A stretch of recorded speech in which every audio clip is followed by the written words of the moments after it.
Well, awesome. We'll go ahead and get started here in just a minute. I think, I probably echo a lot of the people, the faces, the names I'm seeing in here when I say that I'm just heartened by the morning that we spent with Cornelius. And of course, being able to spend the week with such an engaged, enthusiastic, conscientious community like you all are. And I'm looking forward to building on that today, here now, in this session with Paul from Antioch University, as he helps us understand the power of PBE, or place-based education. And before we get to that, just as a quick reminder that this conference is brought to you by not only by our lovely attendees, but our sponsors as well, which include Holistic Think Tank, Cortico, Antioch University, Education Evolving with Teacher-Powered Schools, and Unruler. You can find links to their resources and programs in the Discord. So we're doubly grateful to have Antioch as a sponsor and for you being here with us today, Paul. So thank you so much. I am very excited to be here. So it's wonderful to see everyone. Chris and Nick were just telling me about all the great activities going on, and it's great to see names and faces.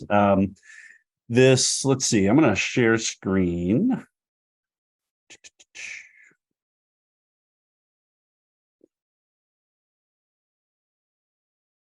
And I know Chris and Nick will let me know if that's showing up for everyone else.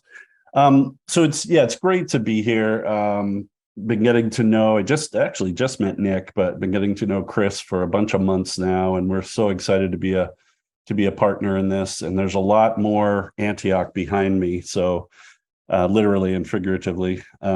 So I'm happy to be, for folks to reach out or what have you. So this is how we do school.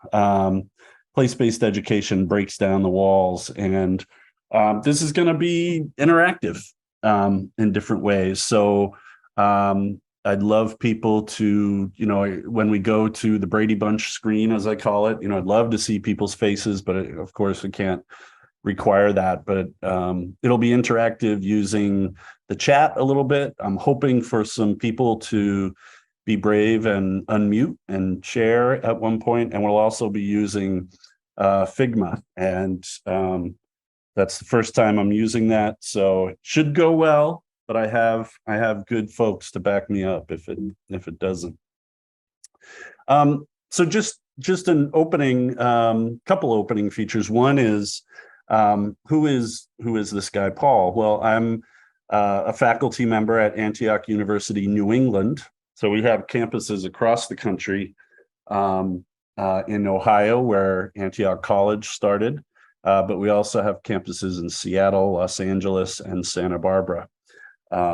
So we cover some corners in the midway through the country as well. So, but I'm happy to be coming to you from New Hampshire today. My focus as a faculty member is on place-based education and climate change education and sustainability education. So I'm very privileged. They're hard subjects, especially the climate work on some level, but I'm privileged to work on those things and to work with teachers coming back to school or getting a certificate or just taking a class on those activities to really make meaningful education for students. So the purpose today is to deepen understanding, and maybe it's a beginning to deepen understanding for place-based education as a restorative practice. And I will be totally transparent with you. It is my connection now with the Human Restoration Project that is helping me think about place-based education in this way, not just as an enrichment in schools, something to sort of wedge in there, but also as a way to reconnect and restore our connection to our environment and each other. So, so that's the purpose. Keep hitting the wrong button. There it is. So today's plan, I'm going to finish the opening, and then right away, I'm going to get you chiming in on your place, I'm calling it. So places that are special to you. The voice part where we will, I think I'll stop share and we'll click off the the PowerPoint is, what is place-based education? I mean, you all are here, so something attracted you. And I want to know what you think it is. Maybe some of you are pros. I don't know. We don't know all the pros out there. So, and then the only sort of more conventional piece that I'm going to do in terms of just speaking to you, other than right now, is what I have listed here: the place-based education schools and programs. I just want to share with you some of the examples out there, and I'll share those in a broad sense. And again, I would love to connect with people. You will find that I'm happy to talk about this as long as the schedule works out. I'm happy to talk about this for a long time. And then the biggest chunk of collaborative or active work will be the reconnect to place. I'm going to be asking you again to think about places that are important to you and what you've learned there, and maybe how you and we can use those places. I don't like using the word use anymore. How we can engage in those places as context for learning in an intentional way. And then we'll have a closing. No big ceremony, just a wrap up. So I think that's it for that. Yeah, and I think I'll keep going. I might have to bounce off here and get my Figma address or URL, but I'll give you the directions first. So as a way to introduce yourself, I want you to choose one of these questions to answer. So just one, just to keep it really focused, and to have you think about it. So this is a way to connect, with place, with your place. So you can choose any one of these. So the first is, what is your river? What is your home is a second choice. What is your mountain? And what is your neighborhood? So in just a moment, I will put in the chat the link. So as I do that, you can think about it. And you'll see these questions in the Figma as well, in the site that I'm going to send you to. So again, so this is not in the chat. You're going to get a link in just a moment.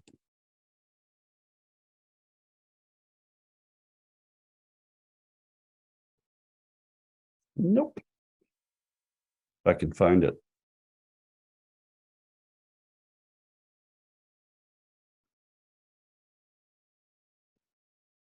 And then I'll bring this up on the screen in my tech savvy way. I'll bring this up on the screen so we can see it grow.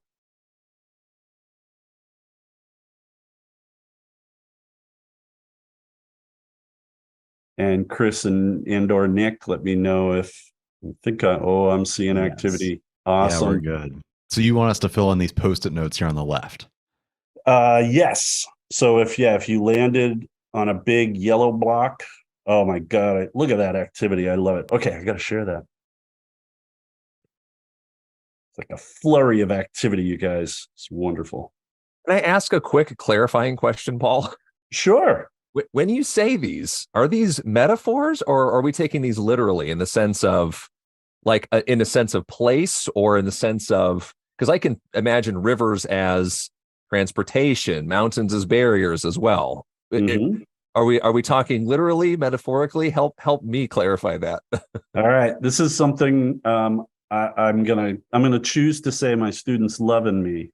I'm gonna say the answer is yes. Thank you. So I'll answer accordingly. Take it as it is. And if you can, you click on the Post-its and you go ahead. But yeah, write in, my river is, my mountain is, and you take it as you see fit. Yeah. As a quick clarifying point on the Figma, you can double click to type. If you click and drag, you're going to make a giant thing. You just double click and it'll let you type in there. Someone's making mine bigger, so that's okay. Just kidding. It's not the most important one. But yeah, I do have an example in there right under the text. So.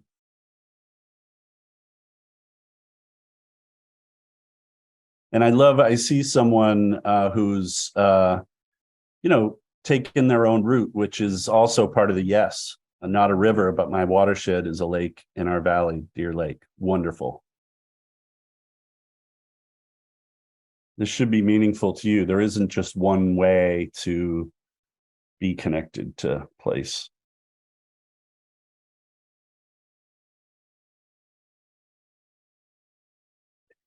And if people don't mind, this is what's really cool about this. Like, the Deer Lake, like, where is that? Is that in, I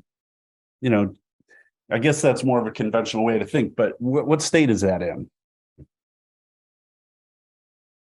Or region? It'll just give people a little orientation.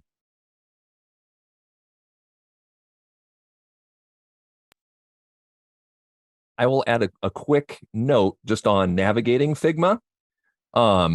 If you can zoom in, either using on the top right the plus and minus to zoom in and out, or if you have a mouse wheel, which is what I use to, you can just kind of scroll in and scroll out to do that. There's lots of different ways to navigate that just around the screen. Maybe familiarize yourself with those controls too.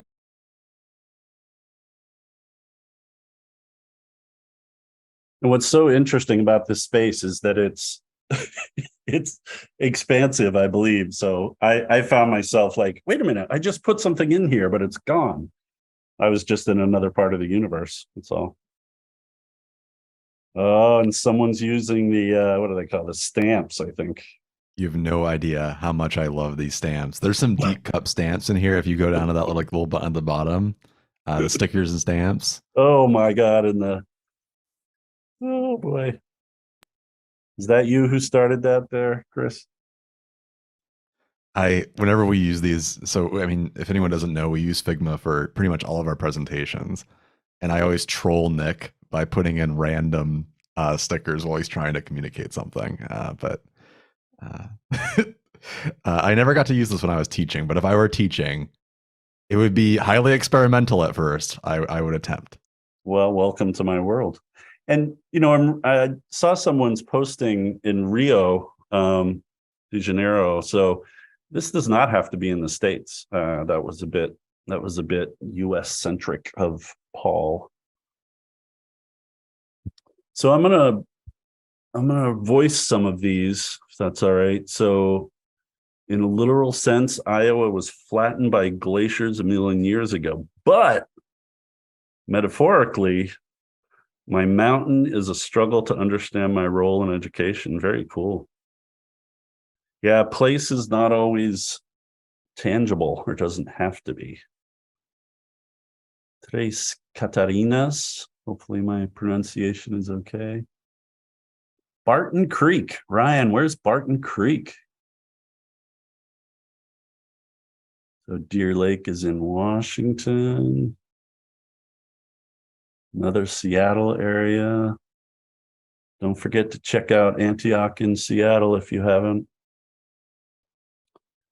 Rio Ozama in Santo Domingo, Dominican Republic. Very cool.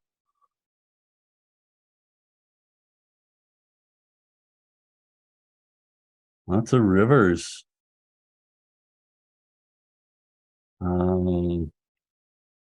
Macy, my home is the world. Yeah, Macy, I run into that a lot with students who are either working at an independent school, maybe internationally. It's like, okay, how do I teach about to place to these students?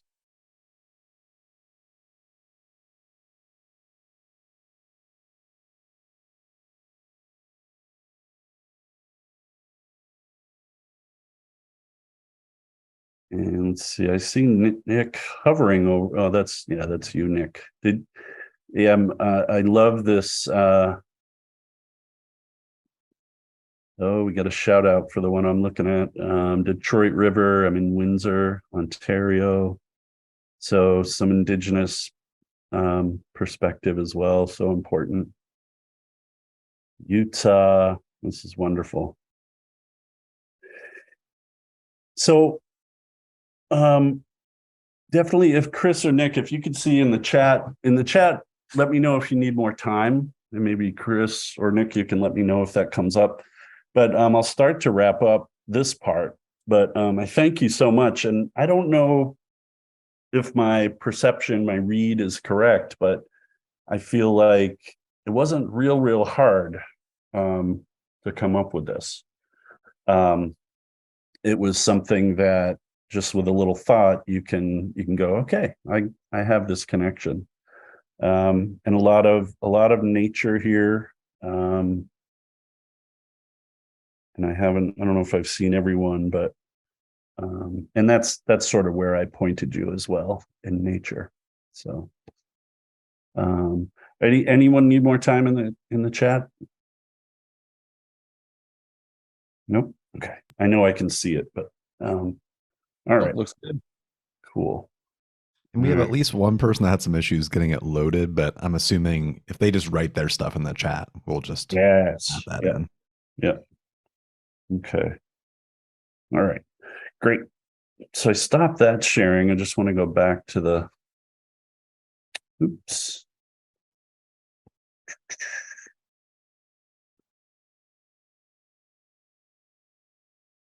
I'll be right there.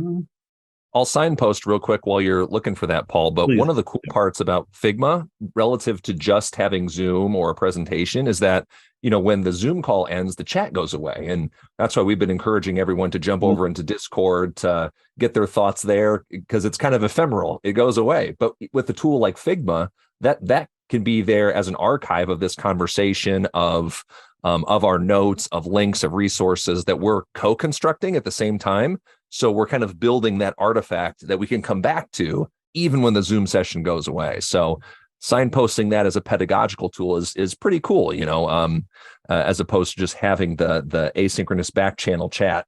This actually lets us be interactive. Yeah. Yep. I'm liking it. I think I've used some other similar but more simple tools. But it's really cool. I could have a whole class landscape on there of different projects we worked on. So expansive. So great. Thank you very much. And I hope that triggered some thinking. So I would love people to use their voice for this section, but I want to know what you think, or what is place-based education. I got some definitions. I've written one in a chapter, okay, but what is it to you? I'm always trying to make sure that with my students or in a workshop that we're co-creating something rather than just going, well, I'm sorry, but that's what the book says, or that's what that chapter says. So I'd like you to think about what is it? So when you hear the words place-based education, what comes to mind? Does anyone have a textbook definition? Maybe you've studied before. Maybe you're using Chat GPT. Please don't do that right now to look up what it is. I don't know. But raise your Zoom hand if you want to voice an answer. We'll get 2 or 3 people to share out. I want to hear what people say.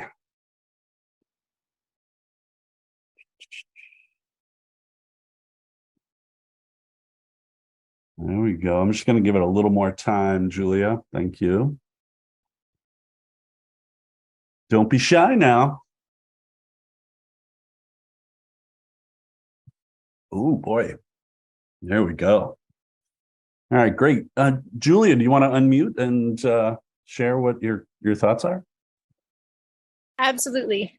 So for us, or for me in my classroom, it's about inviting in an experience of your place. So I'm in Evergreen, Colorado, in the foothills, and we talk about the geography of Evergreen. We talk about everything from the population density and makeup of our community, to the land that our school was built on, to the fact that they're renaming Mount Evans to Mount Blue Sky to honor Indigenous perspective. So it's bringing that into the classroom, and it's also going in to each of us. And, when you invite students to share at the beginning of the year saying, write a "Where I'm From" poem and integrate some geography. What is the geography of you? Where are your favorite places? Where are the places that hold memories for you? And connect you to your best self.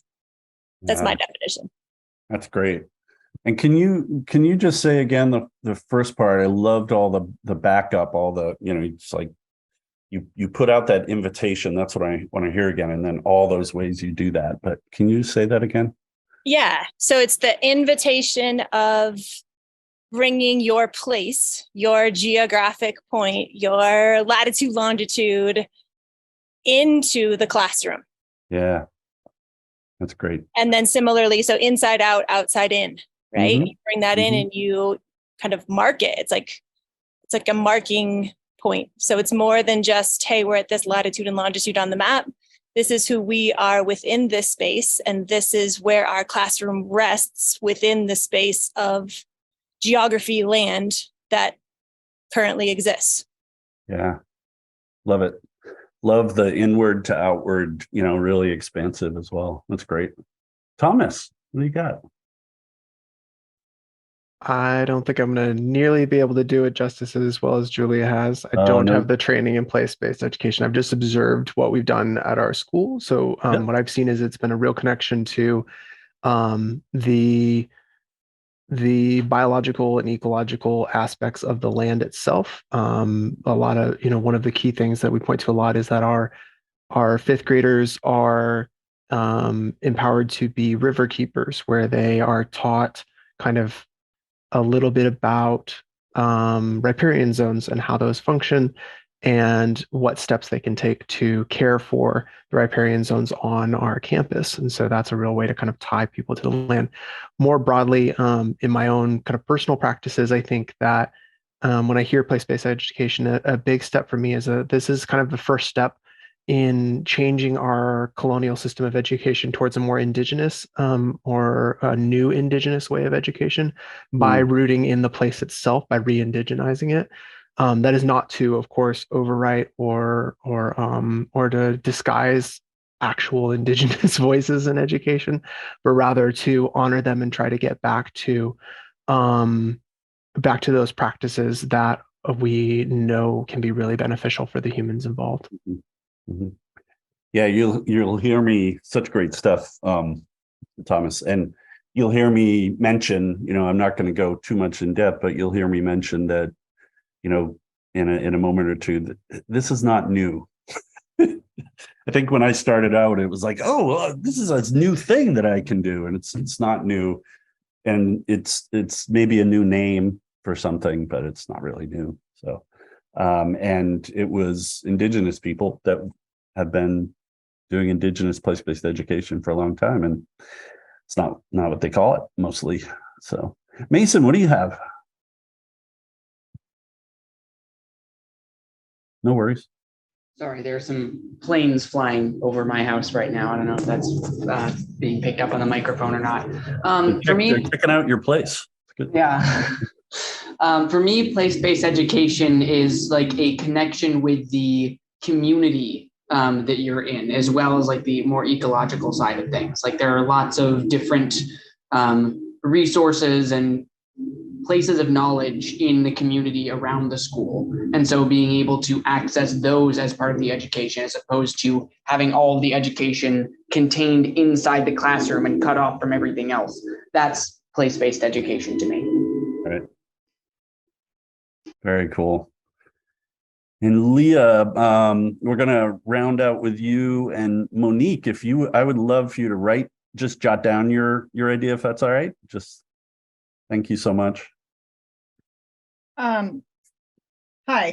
Hi. I teach at the Puyallup Tribal School outside of Tacoma, Washington. And so that's a thing that parts of our community does naturally, because we are centered around the Indigenous community, and we get a lot of training like that. All of our PDs open with cultural training.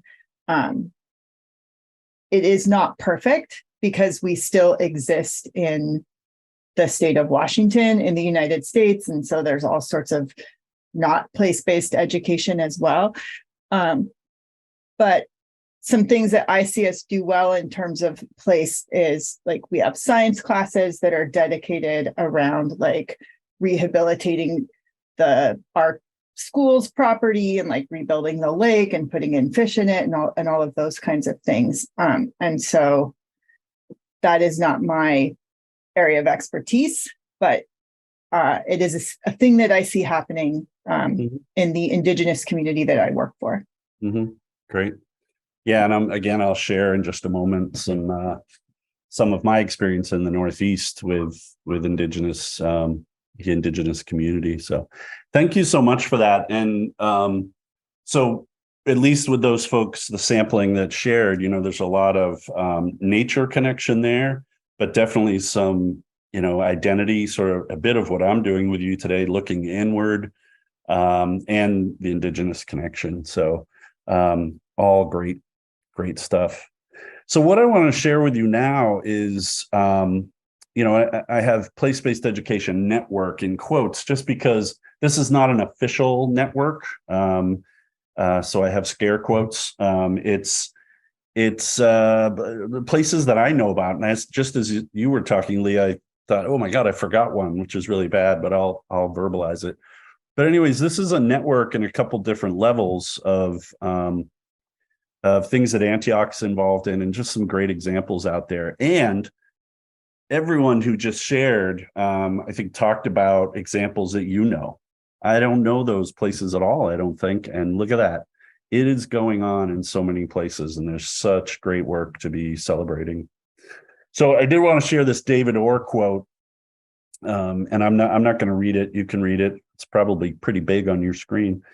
But I love here the contrast between clever vandals and, just the descriptors of what the opposite or the different can be: loving, caring, compassionate, and competent healers, restorers, builders, etc.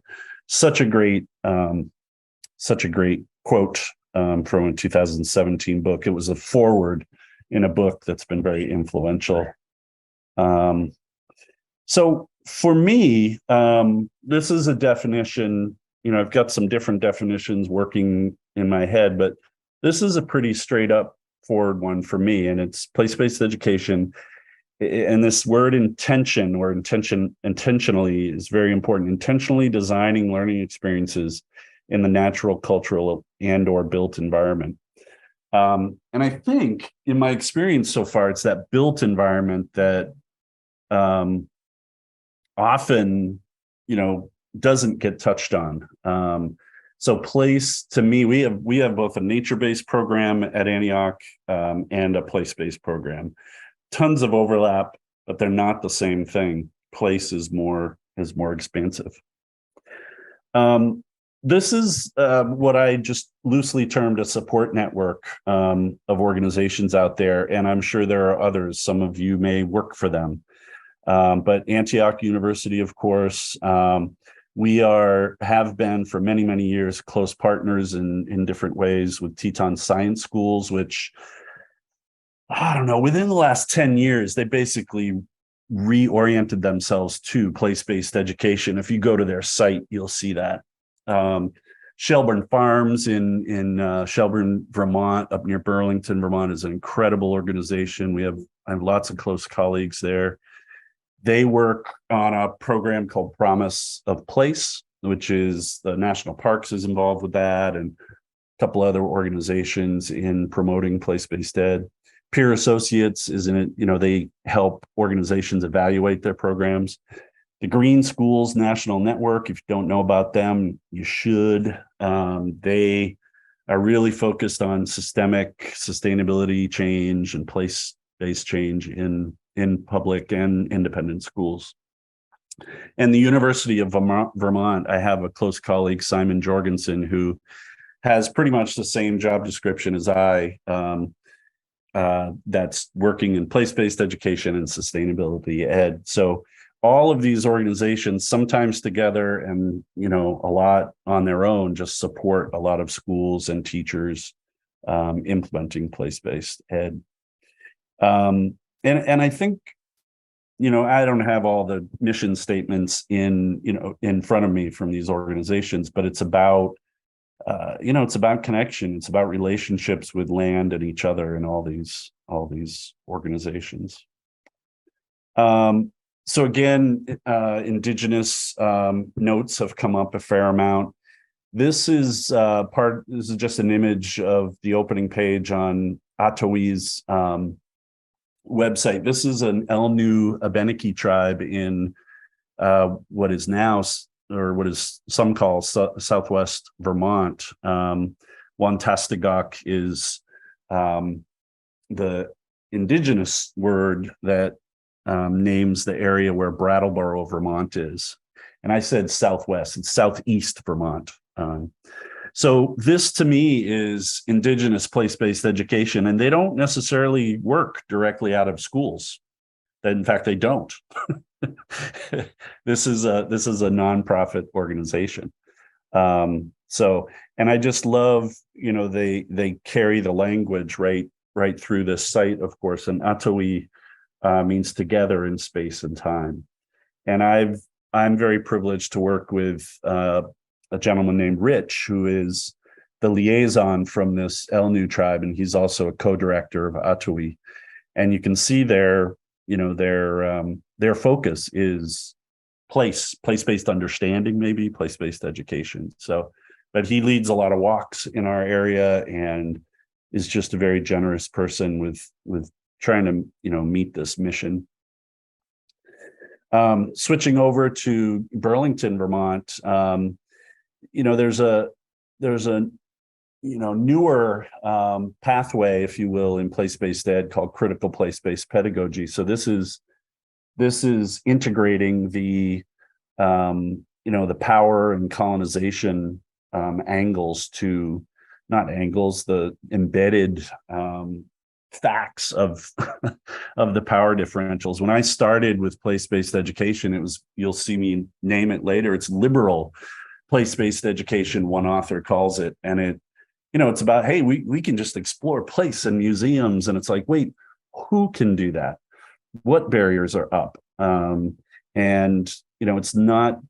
It can't be just a sterile endeavor. There are power dynamics at play, and the Indigenous presence and perspective is so important. So this is an acknowledgement at Champlain Elementary School in Burlington, Vermont, that fifth grade students worked with local Indigenous people to design and post. So it wasn't, sort of from a perspective of, colonizers, it was at least in partnership. So this is at the school. And I don't think her name is here, but the fifth grade teacher, Aziza Malik, has done incredible work bringing, place-based education and social justice into her class. In New Haven, so a lot of these places are New England, but not all. Common Ground High School, Urban Farm and Environmental Ed Center. I haven't visited there, unfortunately, but I met, one of the staffers, and just incredible work with, agriculture, the earth, farming, but also social justice, and really integrating those together. So more critical place-based pedagogy. Turning to the liberal place-based education, not necessarily at its core focused on Indigenous or the critical aspect of things, but liberal place-based education. Charlotte, North Carolina, we consult with Pioneer Springs Community School. This one's vitally important because it's a school that, at the beginning, it's a relatively new school, but they've said we are going to be a place-based education school. I referenced this earlier, but it's much easier to establish yourself in that from the beginning rather than trying to wedge in this idea. It's possible, but it's also very, very hard because you have years and years and years of built up, sort of conventional ways of doing school. But we have a great contact down there, and she's a coordinator of all this activity. So more in my terms, only my terms, liberal place-based education. Mountain Academy out of Teton Science Schools. I was trying to find a really good photo. I visited this school in Victor, Idaho. It's part of Mountain Academy. They have a couple campuses, one in Jackson, one over the pass in Victor, Idaho. And you can sort of see it in the background, but this school is in multiple old houses or houses, some barns, as you can see, but also it's nested right in a neighborhood. So it's just got that feel. You are not in a brick cinder block building classically. You are in multiple homes, if you will, that have been, transformed into school buildings, and it's a little neighborhood within a neighborhood, and that neighborhood within is a school. So it's the physical essence of it is embedded in a community. So they do lots of farm and agriculture pieces there as well. And this is another example of a school, Warwick School District and Community School in Western Massachusetts, near where I live.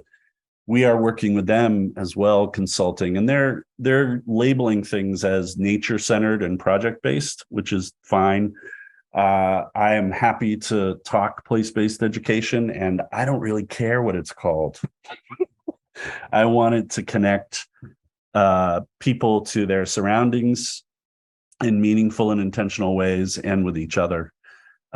So we're going to work with them with that label. And this is a school that was a public school that was shut down because of low enrollment, but is being reopened with this focus, with this nature-centered and project-based focus, which is going to make things a lot easier in that way. It's like, who are we?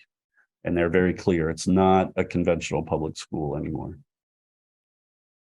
So the one I just wanted to mention that you must check out, and I feel really bad I didn't put it in actually, is Cottonwood School for Science and Civics in Portland, Oregon. If you haven't checked that out, it's just an incredible place-based school. There's a book written by the former field work and the place-based and fieldwork coordinator, Sarah Anderson. You should check the book out. It's called Bringing School to Life.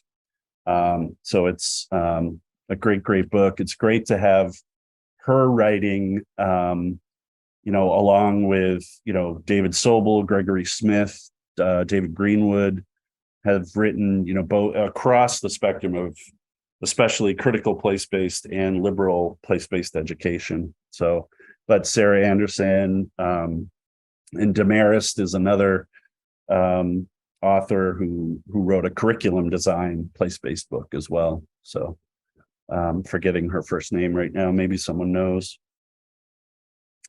So let's see, I think, well, yeah, I think we got to keep rolling here. I want to elicit more things from you as well. So we're going to reconnect to place. So I want to, in a way, come back sort of as a bookend to you sharing some of your personal connections early on, but reconnect with that. And it's sort of looking back to look forward. So this is sort of a what if segment of this talk or workshop. So what if this is how we did school? Back to the title. And you, if you remember, I was just talking about schools that say from the beginning, this is how we do school, instead of wedging it in. You can tell it stresses me out when people try to wedge it in. So what I'd like you to ponder is, what is, back to you, your identity, your connection, what is a place, natural, cultural, or built, that is special to you? It could be nested in what you described as your river or your home or your neighborhood earlier. Consider at least one thing you learned in that place.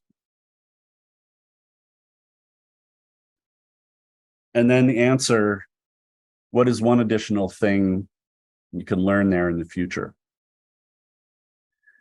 And a bonus question. I don't know why I called it that, to tell you the truth, but anyways, I did. No extra credit. Sorry, I don't do grades. But it goes back to, what if this is how we did school? So you could answer that as well. What's going to happen? I love asking this what if question to my students. It's like, okay, we learned about this, we played with it, you thought about it in your school, but what if this was how we did this? And a lot of students are doing it.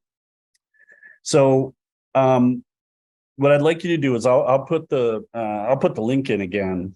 Do that right now. But I want you to go back to that link, same link, and there's off to the right. You can just scroll over.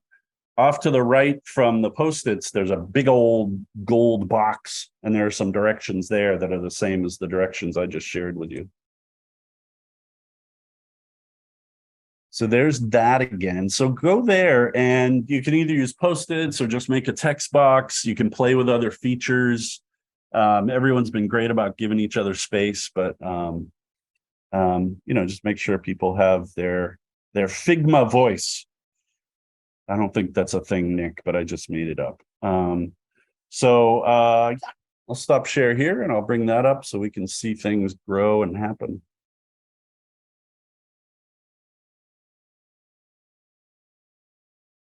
Oh, and I want to catch up on these comments too, but and let us know if you're not finding it. Oh dear, the gold box went away. Guess that's all right.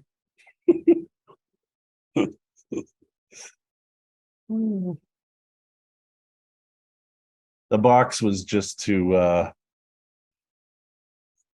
sort of delineate things.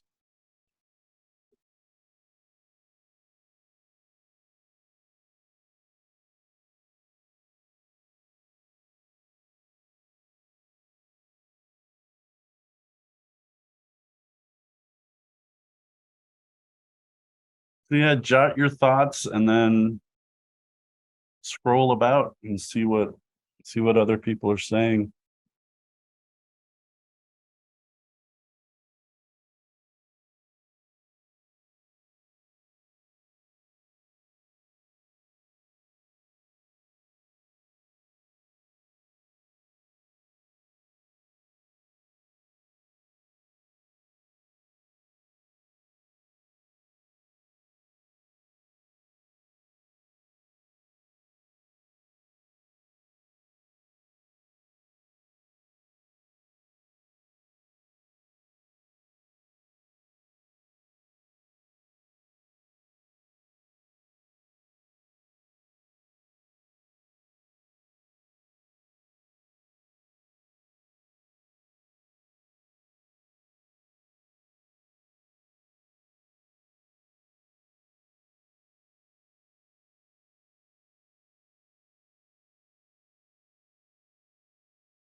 So I'm just going to voice some key words according to Paul that I'm seeing in these.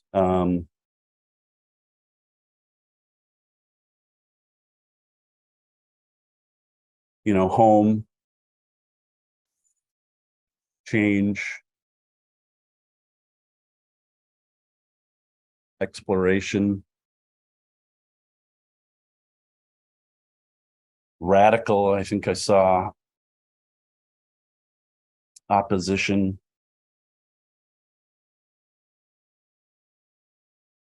And it's that radical focus and the opposition that is really more in my career right now is enticing. I think for a long time I did the nature-based and the place-based thing, and it's been wonderful, but it's been just sort of complacent and resting in it. And I think we can reconnect and restore to make change. I think I saw transformation in someone's.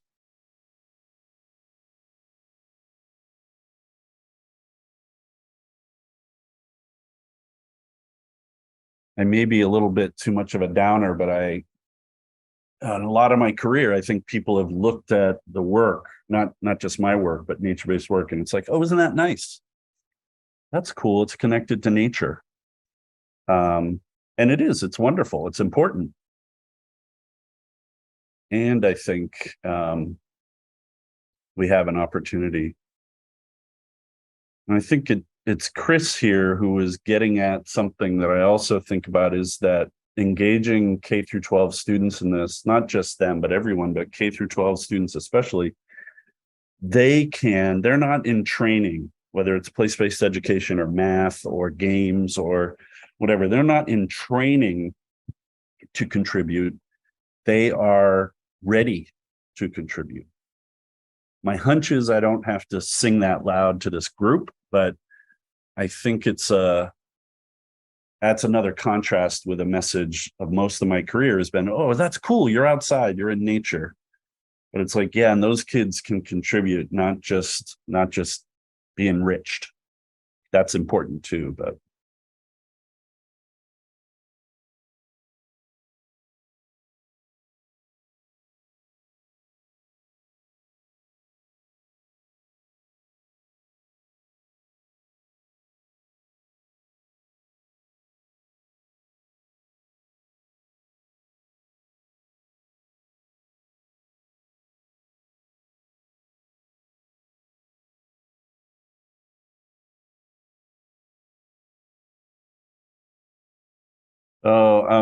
tell me if I'm pronouncing this okay. Hannah, I think you labeled it as Hannah earlier, but maybe with a different spelling, it's different. But I love that it's my place is a bench at the end of my favorite walking path. It's great.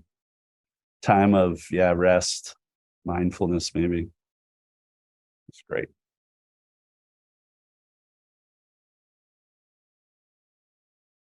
I didn't expect this beehive activity with all the names floating around. I love that. Thanks, Nick. I saw that.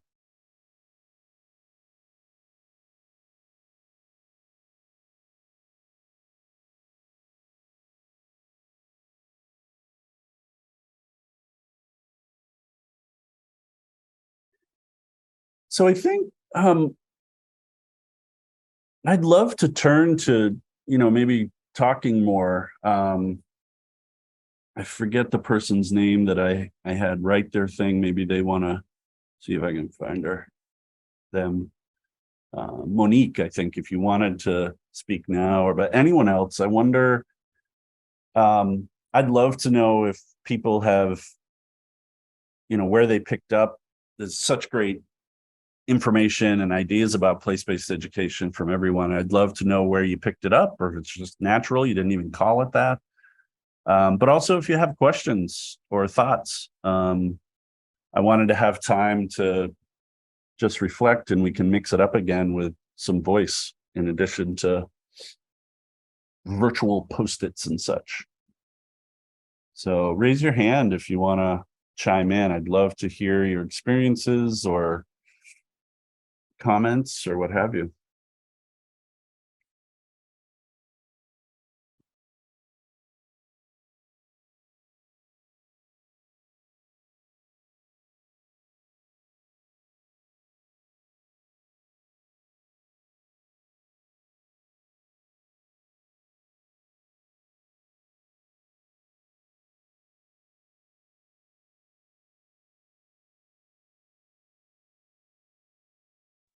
Hi, Monique. Hi, Oh, Monique. never mind. Macy, go for it. Ooh, I just got whiplash. Sorry, it's okay. You can go first, Monique. No, okay. I was just thinking about the school communities that I live in right now. It's a very large district, about 100,000 students. And the zoning where my kids go is considered the good schools. But if you know what I mean by that, it's more the money is in that area, in that feeder zone. And so a lot of the activities are very contrived and not at all play-based or anything to do with even going outside. And so I'm wondering, as a parent now, I'm trying to think of ways, how do I scaffold the conversations with the educators and the administrators in my students' school area to do more of this, to invite them. We live in a place where there's opportunities that are endless, especially considering outdoor nature type learning. And I'm just wondering what advice you would give from teachers to communicate to parents, and also for parents to communicate with teachers to build that relationship together. Yeah. So interesting. Can you say more about the contrived nature of things? I mean, I can imagine, but it might help me. And others too. So. It probably helps to know I live in Texas, which has its own political climate educationally right now. So it's very much controlled. When I mean contrived, my kids are still in elementary school, but I think this would be true at K-12. It's all about that test score. And so the instruction that's happening, not in our low income schools, I support a lot of our low income schools, but it's more of our higher income schools where it becomes worksheet driven, very sit and get, complacent type behavior is expected, where play has disappeared from the school. I thought at first it was like a COVID related thing, but now I'm realizing it's just the culture of the schools is very much sit and get. In fact, they took away the STEM lab, they took away our tech lab when class sizes became too full.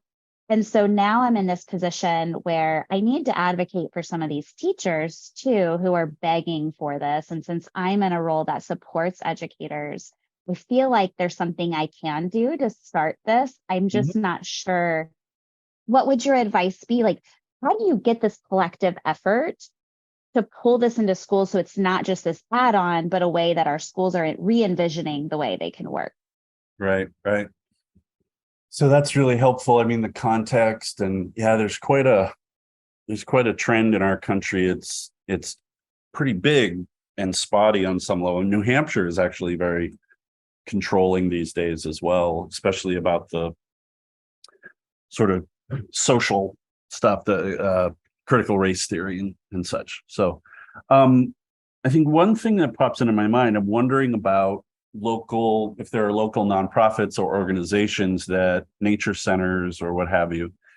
It's probably a long road if there isn't a connection between the schools and them yet, but that's a way to do it. It's sort of organizations talking to each other, if you can help orchestrate that.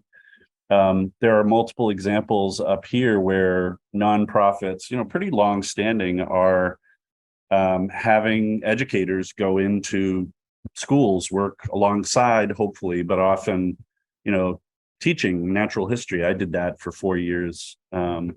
So, I mean, that's a longer term thing, but you could help orchestrate that.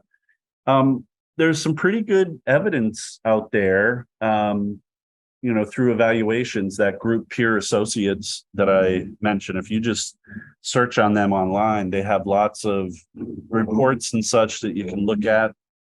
I'm happy, if you reach out to me, I'm happy to share with you some studies and evidence.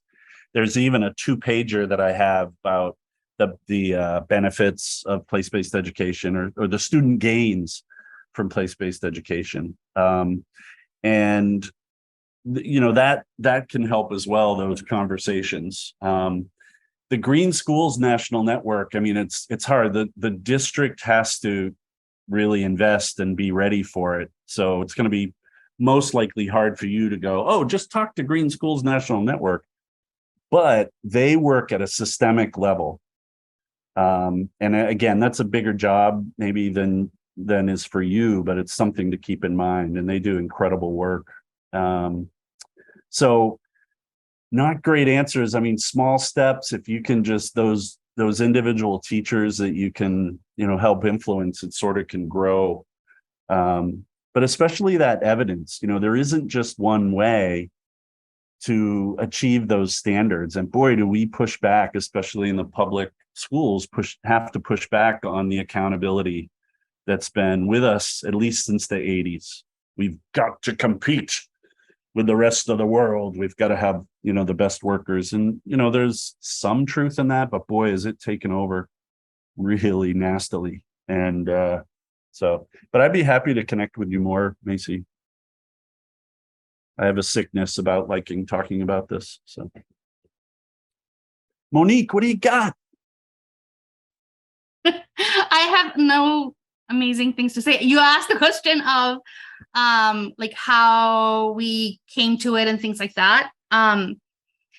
I work with I work at a high school, and I am lucky enough to be an art teacher. So that means I get to do whatever, like I get to get into anything. Mhm. And one of the new courses that we are teaching is art for social change, and a huge part of it is problem-based and place-based Nice. learning. Because a lot of we're very diverse, and not in like there's a lot of Black people or brown people. We're very diverse in terms of we have a lot of immigrants. We have a lot of different people from different countries in Asia and the Middle East and North Africa. A lot of Black students from urban communities, as well as white students, and we are a majority BIPOC town.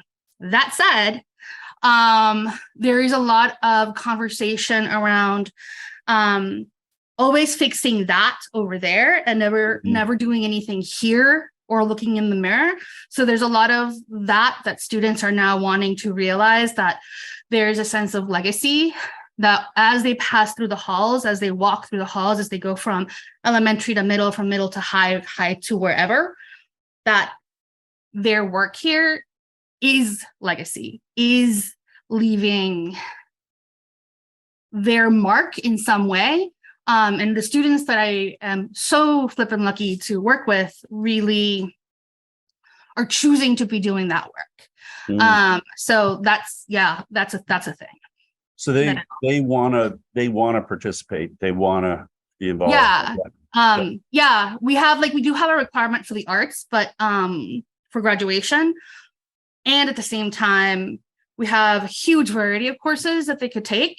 So the students who choose to be in that course, A, already know me, so they know what to expect. And B, they have already in some capacity informed and realize that they want to affect change in some way or another. So I could have a white affluent student who hasn't maybe done a lot of racial identity development work, and their focus wants to be on climate change and climate justice.